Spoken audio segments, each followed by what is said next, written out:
Baiklah, selamat siang. Di sini saya akan mempresentasikan CBR atau Critical Book Report oleh kelompok 5, yaitu ada Christiana Prutu, saya sendiri, dan dengan teman saya Guspri Sitanggang.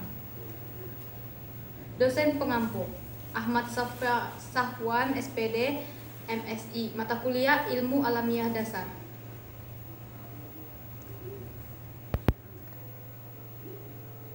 Baiklah, buku pertama yang akan kami bawakan yaitu buku yang berjudul Ilmu Alamiah Dasar. Ilmu Alamiah Dasar ini buku utama yang kami gunakan dalam CBR ini. Buku tersebut terbit di Unimed Press Kota. Penulisnya sendiri adalah Dr. Randus Hudson Sidabutar. Terbit di Medan dan tahun terbitnya pada tahun 2015. Edisi cetakan ketiga. Dan jumlah buku tersebut berisi 978 lembar. Baiklah, buku tersebut kelengkapan isi buku. Buku ini menjelaskan tentang pengertian perkembangan alam pikir manusia, serta memuat keunikan dalam berpikir dan mempunyai sifat keingintahuan manusia dalam kehidupan dan peran manusia terhadap lingkungan. Isi buku tersebut pun dilengkapi dengan penjelasan yang singkat, sehingga menambah minat orang yang akan membaca. Isi buku yang mudah dipahami serta kelengkapannya menjadikan buku tersebut memiliki nilai tersendiri. Namun, pada buku tersebut, topik yang sangat dalam pembahasannya ialah tentang alam pikiran manusia.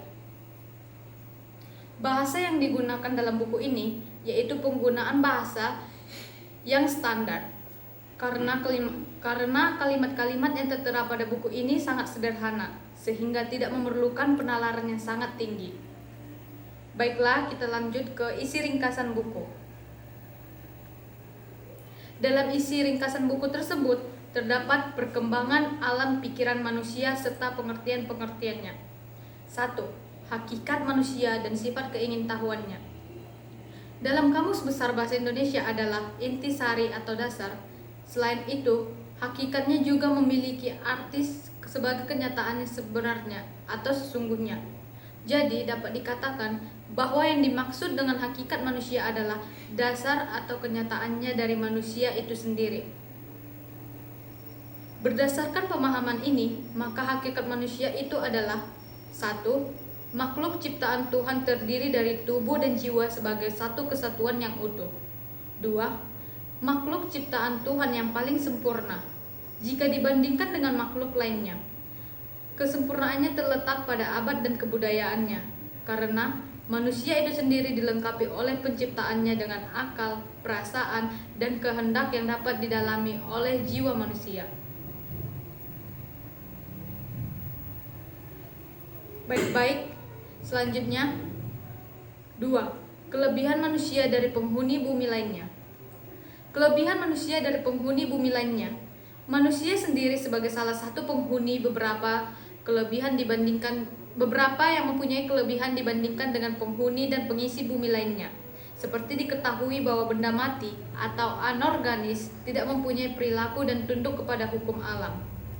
Dan beberapa kelebihan manusia itu sendiri dibandingkan terhadap makhluk lain antara lain adalah 1. Manusia sebagai pembuat alat karena sadar terhadap keterbatasan inderanya dan memanfaatkannya untuk keperluan hidupnya, baik fisik maupun nalarnya.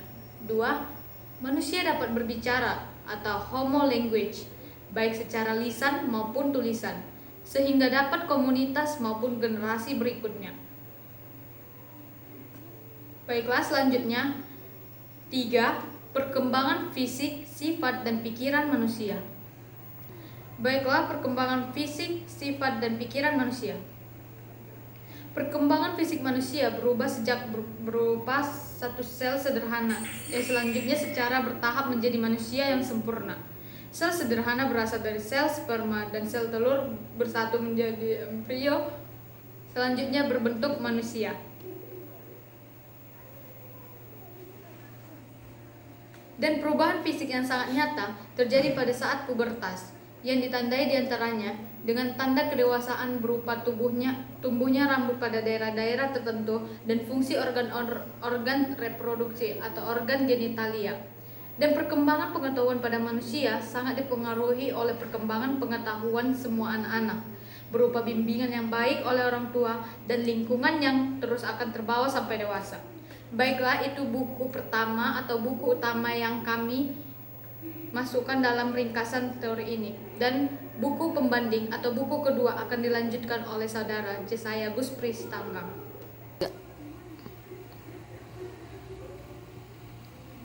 Baik, perkenalkan nama saya Jesaya Gus Pristanggang. Saya ingin melanjut dari presentasi Christiana Bruto. Buku pembanding yang kedua tentang ilmu alamiah dasar. Pertama, kelengkapan isi buku. Buku ini menjelaskan tentang pengertian sumber daya alam dan lingkungan hidup. Dengan penjelasan yang semakin spesifik serta lengkap, buku ini juga menjelaskan keanekaragaman ekosistem. Pembagian beberapa jenis ekosistem dijelaskan begitu lengkap, dan terdapat konsep-konsep pengelolaan sumber daya alam dan juga lingkungan hidup. 2. Bahasa yang digunakan. Penggunaan bahasa pada buku ini sudah tergolong baik. Penempatan kalimat-kalimat yang mudah dimengerti menjadi kelebihan tersendiri yang ada pada buku ini. 3. Isi ringkasan buku. Sumber daya alam dan lingkungan. Pertama, klasifikasi sumber daya alam dan lingkungan. Sumber daya alam ataupun SDA merupakan suatu bentuk materi ataupun energi yang diperoleh dari lingkungan fisik untuk memenuhi kebutuhan manusia. Berdasarkan sifatnya SDA dibagi atas dua bagian, yaitu SDA fisik, contohnya tanah, air, udara, dan SDA hayati, contohnya hutan, padang rumput, taman pertanian, perkebunan, marga satwa, populasi, ikan, dan lain-lain. Berdasarkan habitatnya, sumber daya alam dikelompokkan atas SDA terestrial atau daratan dan SDA akuatik ataupun perairan. Yang kedua, konsep-konsep pengelolaan sumber daya alam. Pengelolaan sumber daya alam dan lingkungan dapat didefinisikan sebagai usaha manusia dalam mengubah ekosistem SDA dan lingkungannya agar manusia memperoleh manfaat yang maksimal dengan menggunakan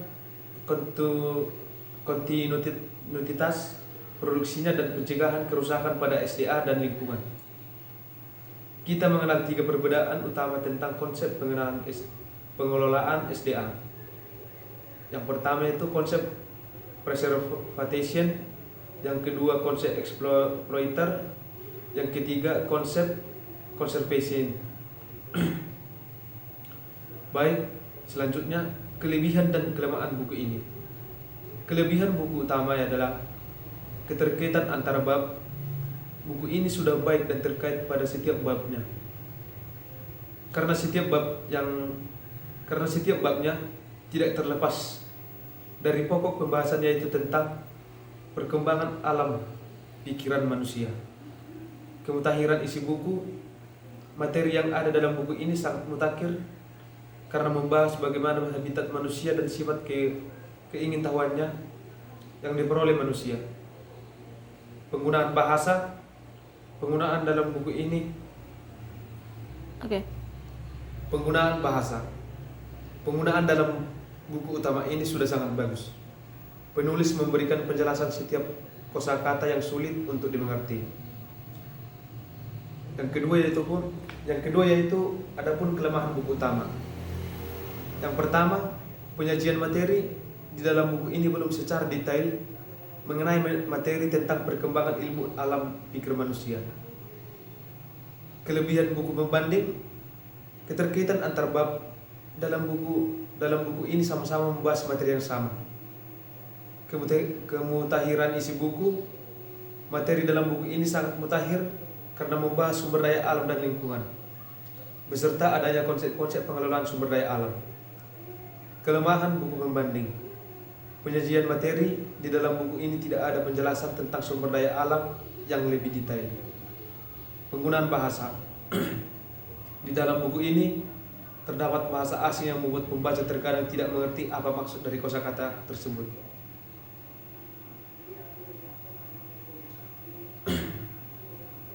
Demikian hasil presentasi yang dapat kami sampaikan. Jika ada tutur kata ataupun kesalahan, kami mohon minta maaf. Sekian dan terima kasih.